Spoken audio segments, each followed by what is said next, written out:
Vamos acompanhar o que diz a deputada do PL de Goiás. Está aí. Deferida em desfavor do deputado de número 1 de 2021. Autor, Supremo Tribunal Federal. Relator, Magda Mofato.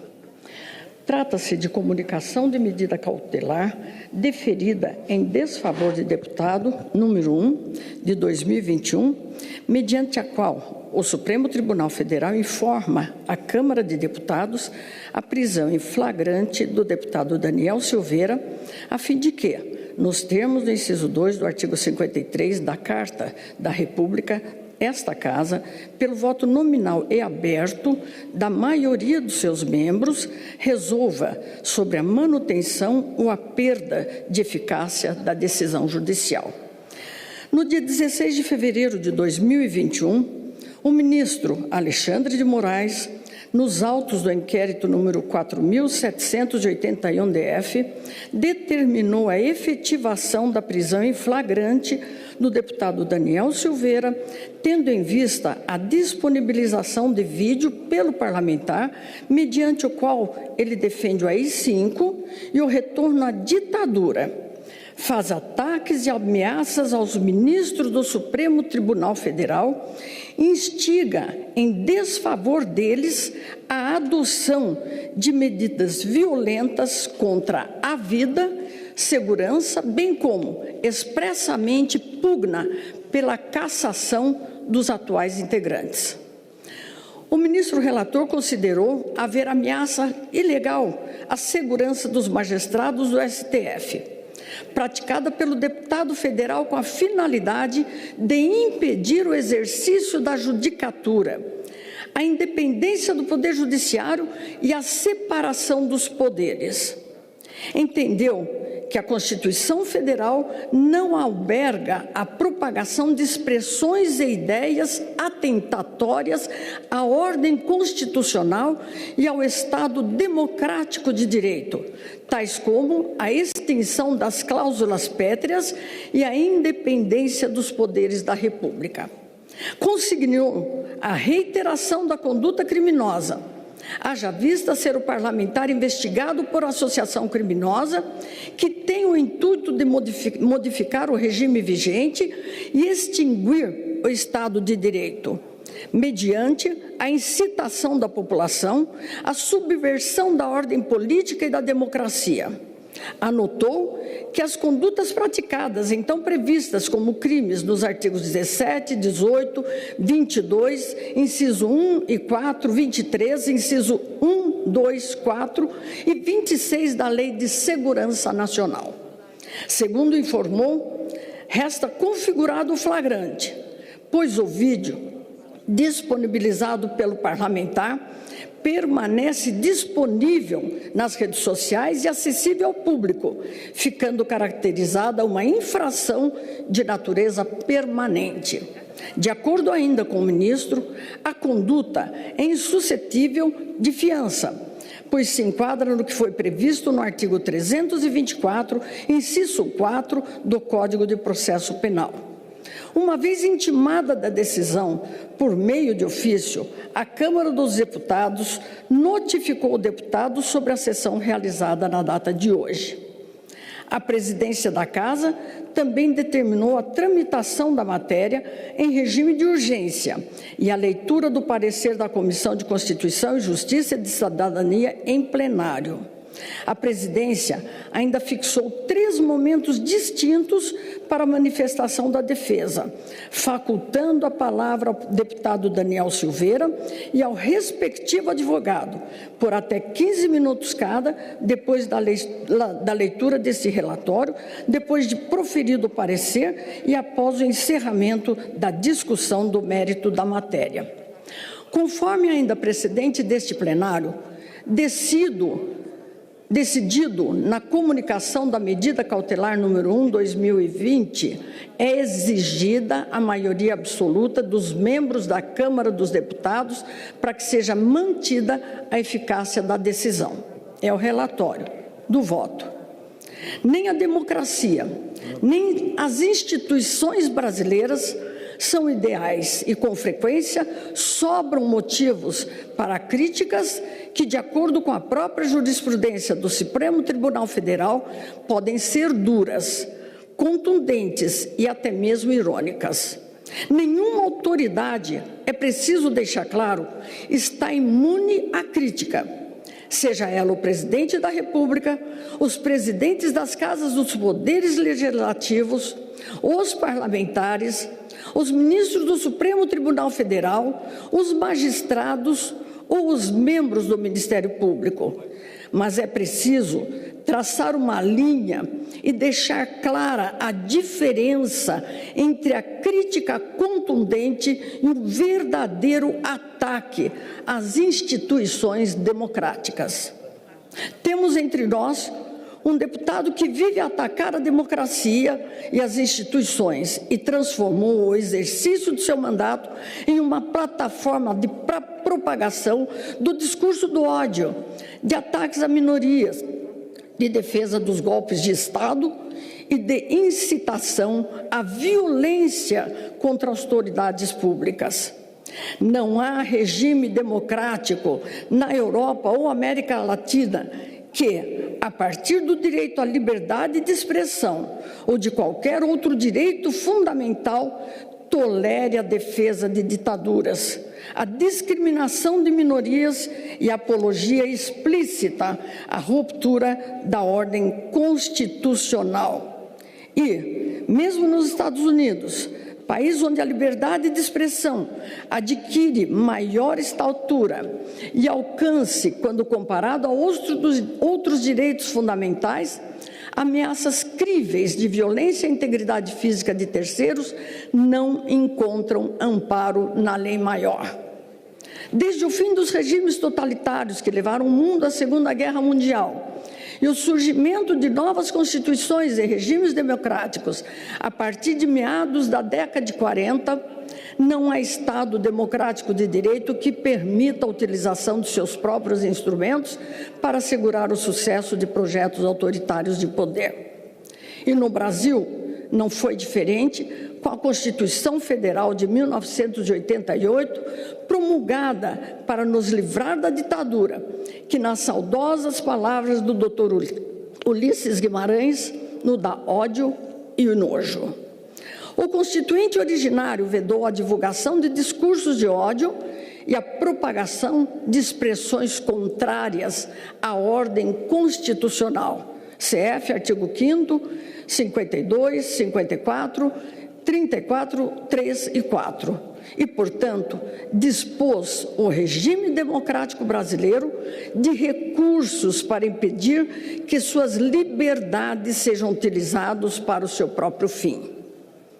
Considerando o quadro, desde já adianto que considero correta, necessária e proporcional a decisão proferida pelo ministro Alexandre de Moraes nos autos do inquérito 4.781-DF, pois é impensável que o contribuinte originário tenha imaginado a imunidade material assegurada aos parlamentares como um instrumento para conseguir o fechamento do Supremo Tribunal Federal, do Congresso ou para pôr fim ao princípio da separação dos poderes. Foram gravíssimas as ameaças realizadas pelo parlamentar, as quais transcrevo como feito na decisão proferida pelo ministro Alexandre de Moraes, sem a menor pretensão de repeti-las em plenário. Eu quero saber o que você vai fazer com os generais, os homenzinhos de botão dourado, você lembra? Eu sei que você lembra. Ato institucional número 5, deu um total de 17 atos institucionais. Você lembra, você era militante do PT, Partido Comunista da Aliança Comunista do Brasil. O que acontece, Fachin, é que todo mundo está cansado dessa sua cara de filha da puta que tu tem. Essa cara de vagabundo. Várias e várias vezes já te imaginei levando uma surra. Quantas vezes eu imaginei você e todos os integrantes dessa corte? Quantas vezes eu imaginei você na rua levando uma surra? O que você vai falar? Que eu estou fomentando a violência? Não, eu só imaginei. Ainda que eu premeditasse, não seria crime. Você sabe que não seria crime. Você é um jurista pífio, mas sabe que esse mínimo é previsível. Então, qualquer cidadão que conjecturar uma surra bem dada, como um gato morto até ele miar, de preferência após cada refeição, não é crime. Vocês não têm caráter, nem escrúpulo, nem moral para poder estar na Suprema Corte. Eu concordo plenamente com Abraham Weintraub quando ele falou: eu, por mim, colocava todos esses vagabundos todos na cadeia. Aponta para trás, começando pelo STF. Ele estava certo, ele está certo, e com ele, pelo menos uns 80 milhões de brasileiros corroboram com esse pensamento. Ao STF, pelo menos constitucionalmente, cabe a ele guardar a Constituição, mas vocês não fazem mais isso.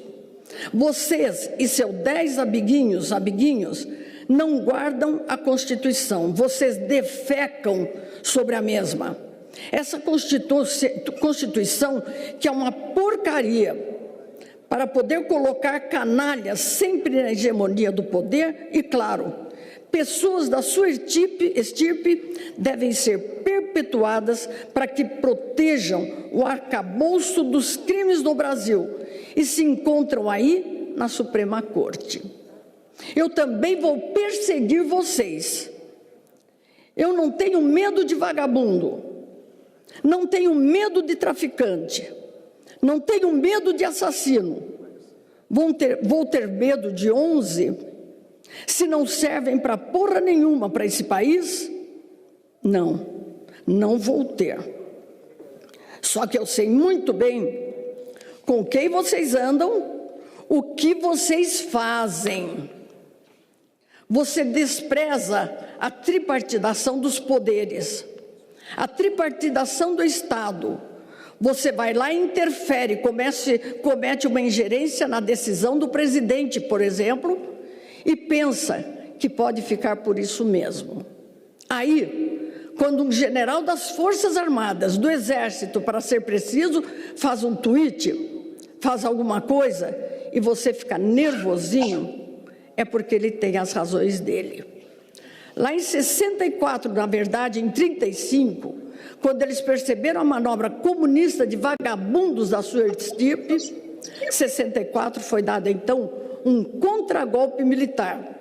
É que teve lá os 17 atos institucionais.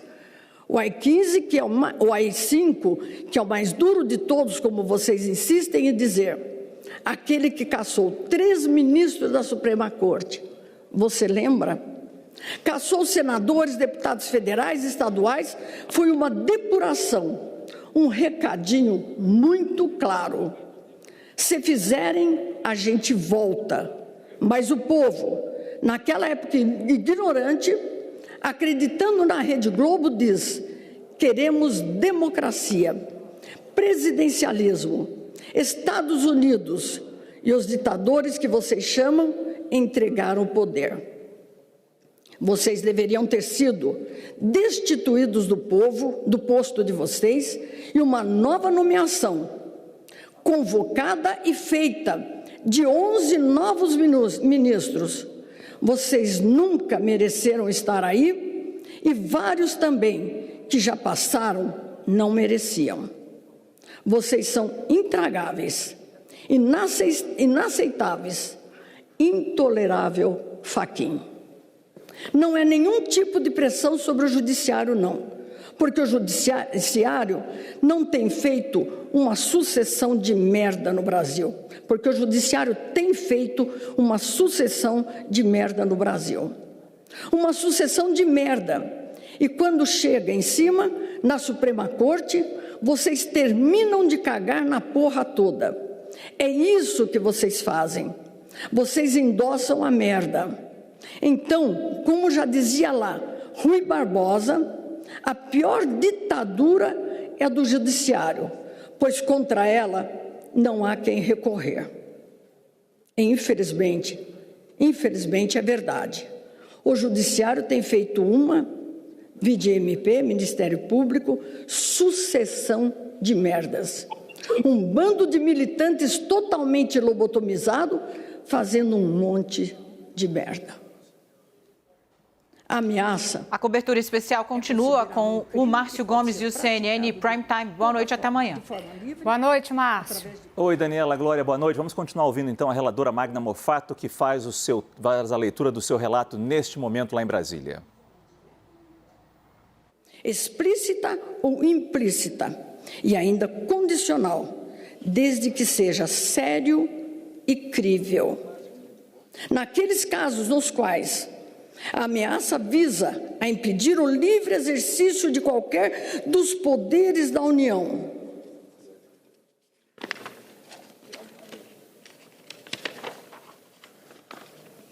envolve o uso de meios violentos ou ilegais para alteração da ordem política ou social, entra-se na seara tratada pela Lei de Segurança Nacional.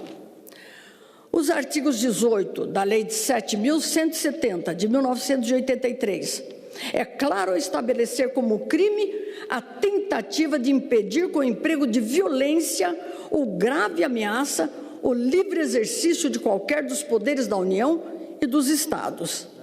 Na mesma linha, o artigo 22(1) da lei consigna como infração penal a propaganda de processos violentos ou ilegais para alteração da ordem política ou social. Da transcrição, depreende-se uma clara tentativa de intimidar os ministros do Supremo Tribunal Federal, com ameaças ao livre exercício das suas funções, bem como a sua integridade física. Igualmente, a referência expressa à cassação de ministros da Corte, por meio do ato institucional número 5, como forma de intimidação, parece se amoldar ao que disposto na Lei de Segurança Nacional.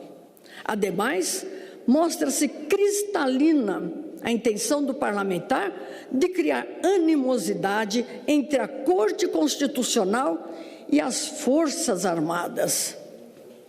Não se trata apenas de concordar ou não com o conteúdo ou considerar que o discurso do parlamentar deva ser punido por se entender por demais chulas as suas palavras. A liberdade de expressão protege o discurso que no desagrada e incomoda, mas não alcança aqueles voltados a incitar a verdadeira prática de atentados contra autoridades públicas. Sabe-se ainda que, para avaliar a licitude ou ilicitude de determinado discurso, é importante conhecer o contexto e a finalidade com o qual proferido. E no caso concreto, as circunstâncias, o contexto e o cometimento reiterado de condutas semelhantes pelo parlamentar, amplamente conhecidas e divulgadas pela imprensa do país e por ele próprio, mostram que as ameaças aos integrantes do Tribunal Constitucional eram sérias e críveis, revelando a periculosidade do colega e justificando a sua prisão para impedir a continuidade da prática delitiva.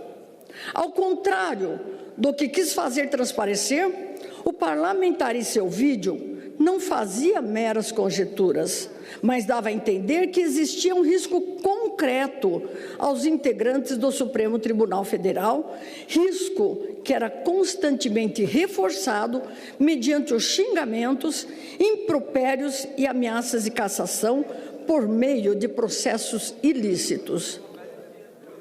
Feitas tais considerações, deixo consignado que considero presente caso excepcionalíssimo e, nesse contexto, julgo atendidos os requisitos constitucionais para a decretação da medida cautelar. Não obstante, para o fim de conferir maior clareza aos textos legais, em homenagem ao princípio da segurança jurídica, em especial quando enfoco temas da mais alta relevância constitucional, a imunidade parlamentar e a relação entre os poderes da República.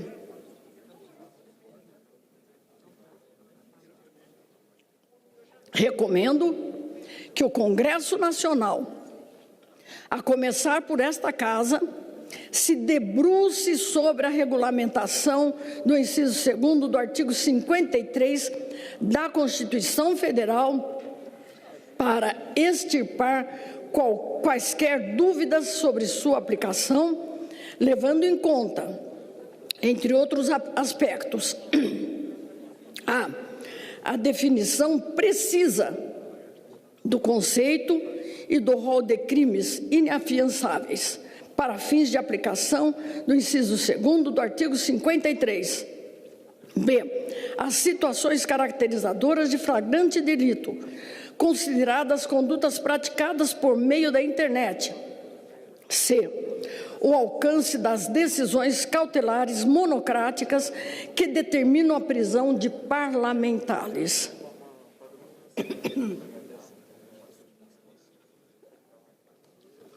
Em relação ao desenvolvimento dos fatos que se seguirão à deliberação desta Casa, se eventualmente mantida a eficácia da cautelar de prisão proferida pelo Supremo, quero exortar a Suprema Corte a reexaminar a necessidade da excepcional e gravosa medida de prisão, em confronto com a impossibilidade de imposição de medidas cautelares alternativas à prisão já prevista no Código de Processo Penal, levando-se em conta, inclusive, que a denúncia já foi proferida pela Procuradoria-Geral da República. Por fim, ante o quadro, meu voto é pela preservação da eficácia da decisão proferida pelo ministro Alexandre de Moraes nos autos do inquérito 4.781-DF e confirmada à unanimidade pelo plenário do Supremo Tribunal Federal. Sala das Sessões, 18 de fevereiro de 2021.